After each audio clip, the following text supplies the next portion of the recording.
السلام عليكم ورحمة الله وبركاته أبطال أولى ثانوي. يلا بينا بنبدأ مع بعض التقييم الأسبوعي وحلقة جديدة مقدمة من القمة إن إحنا هنبدأ نحل مع بعض أسئلة التقييمات الأسبوعية في مادة العلوم المتكاملة 2025 2026 مع مستر القمة مستر محمد عسل. يلا نبدأ بأول سؤال وبيقول اختر الإجابة الصحيحة. ليغطي الماء حوالي نقط من سطح الأرض.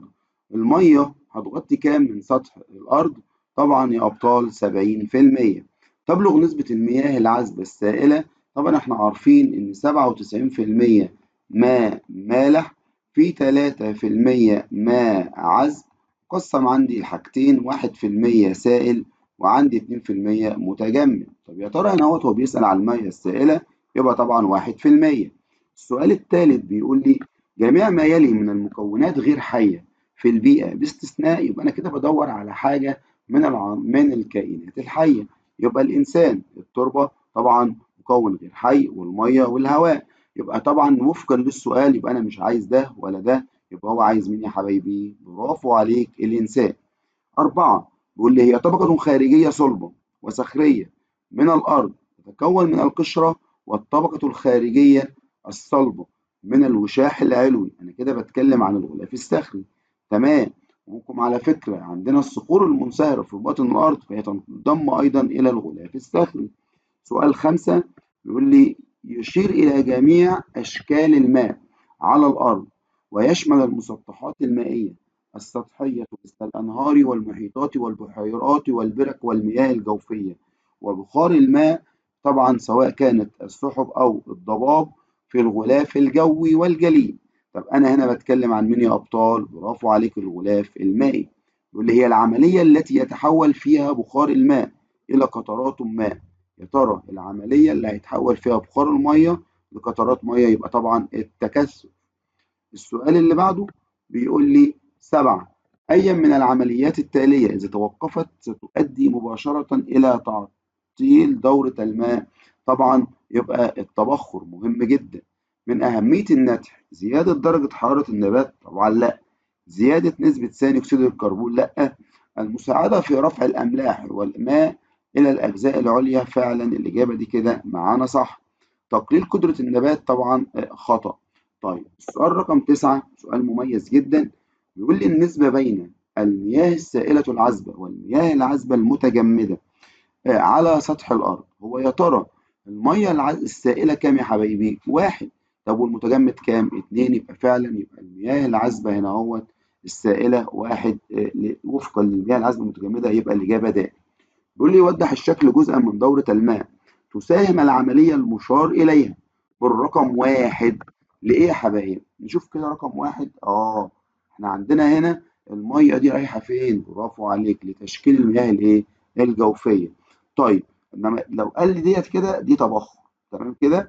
طيب السؤال اللي بعده بيقول لي 11 أي من التالي لا ينتمي إلى النفايات النيتروجينية؟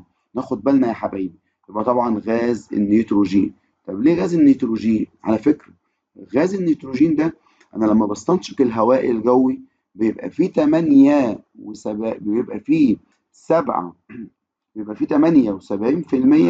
من النيتروجين. طب ليه اللي ما بيكملش دخول جوه الجسم؟ أنا مش عايزه فبينطرد بره على طول. تمام، فهو لا يعتبر من الفضلات أو لا يعتبر من المواد الإخراجية، لا يعتبر من المواد الإخراجية. تمام. يبقى هنقول الإجابة هنا يا أبطال هي فعلا غاز النيتروجين. يقول لي النسبة بين الغلاف الصخري والغلاف المائي اللذين يغطيان سطح الأرض تساوي. طبعا أنا عندي الغلاف الصخري 30%، وبيقول لي نسبة إلى الغلاف المائي اللي هو كام يا حبايبي؟ 70%. يبقى صفر مع الصفر يبقى طبعا 3 إلى 7 يبقى الإجابة هي ألف. طيب تعالى للسؤال اللي بعده. بيقول لي سؤال مقالي بقى، طبعا لازم نتعود على الأسئلة المقالية. بيقول لي أول سؤال يا أبطال، بيقول لي ما العمليات البيولوجية التي تساهم في دورة الماء؟ طبعا احنا عندنا هنا نقدر أو درسنا حاجتين، التنفس سواء كان في الإنسان أو الحيوان. إزاي يا مستر هيحصل إيه؟ يا غالي احنا بنعمل حاجة اسمها عملية الزفير، بيطلع فيها حاجتين، ثاني اكسيد الكربون وبخار مين؟ الميه. مش مصدقك يا مستر، ليه هروح بعيد ليه؟ انت ماسك الموبايل، قرب الموبايل ناحية الانف، تمام كده. ايه اللي هيحصل؟ ها اتنفس، ها طلع زفير، برافو عليك، هتلاقي قطرات ميه موجودة على شاشة التليفون، وما تخافش مش هيبوظ. طيب اتنين، عندنا ايه يا مستر؟ عندنا عملية النتح، برافو عليك. النتح ده بقى فين؟ في النباتات. يبقى انا كده عندي التنفس وعندي عمليه مين يا حبايبي؟ النتح. طيب تعال نشوف السؤال اللي بعده بيقول لي ايه. بيقول لي ما العمليات الرئيسيه في دوره الماء؟ طبعا احنا عندنا اهم حاجه عندنا طبعا التبخر، برافو عليك. عندنا تاني حاجه التكثف، تمام. عندنا حاجه اسمها الترسيب، وبيطلق عليها في بعض الكتب طبعا اللي هي الايه؟ الهطول.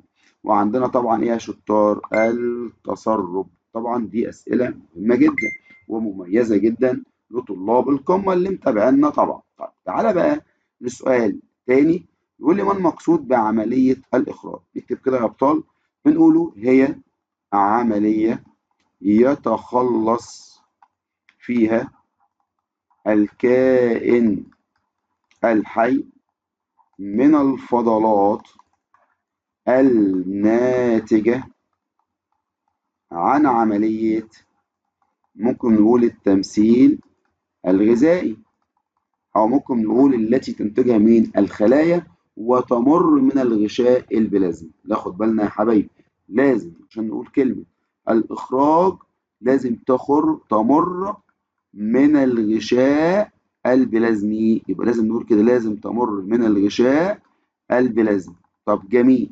طالب يقول لي يا مستر طب البراز؟ مم. البراز لا يعتبر من المواد الإخراجية. ده سؤال مهم يجي لك في الامتحان، ليه؟ لأن الخلايا لا تنتجه، أو لا يمر من الخلايا، أو لا يمر من الغشاء البلازمي. طب سؤال 4 بقى، يقول لي إيه؟ ماذا سيحدث إذا لم تتمكن النباتات من إجراء عملية النتح؟ مفيش نتح، يلا نكتب مع بعض. واحد، ضعف عملية سحب الماء والأملاح لأعلى. لسه قايلينها إن عملية النتح ديت تسبب لي قوة شد، إنها تسحب لي المية والأملاح لفين؟ لأعلى. يبقى هنقوله كده ضعف عملية سحب الماء والأملاح لأعلى إيه يا مستر؟ في النبات أو أعلى النبات. تتأثر طبعا عملية مين يا حبايبي؟ البناء الضوئي. ممكن أقول حاجة كمان يا مصر، اتفضل يا غالي. إن طبعا طالما مفيش مية يبقى طبعا هيؤدي إلى إيه؟ رفع درجة حرارة النبات. إيه ده؟ كل ده طبعا يبقى عملية النتح دي مهمة. خدها معلومة من القمة، إن عملية النتح دي بتساهم في دورة الماء أو في البخر اللي طالع في دورة الماء بنسبة كام يا حبايبي؟ 10%. وعلى فكرة دي نسبة يعتبر نسبة كبيرة جدا، النسبة طبعا مقارنة بالبحار والمحيطات، تمام. فنسبة البخر اللي طالعة من النبات تقدر بحوالي 10%. طبعا أبطالنا الغاليين انتظر معانا الأسبوع القادم، الأسبوع الثاني إن شاء الله. ربنا يوفقنا، وعلى حسب التفاعل هنكمل معاك. تفاعل كويس جدا هتلاقيني أول ما ينزل التقييم للأسبوع الثاني هتسمع الفيديو على طول ويجي لك إشعار على طول. تابعنا مع مستر محمد عسل، المدرس أول العلوم والأحياء. والسلام عليكم ورحمة الله وبركاته.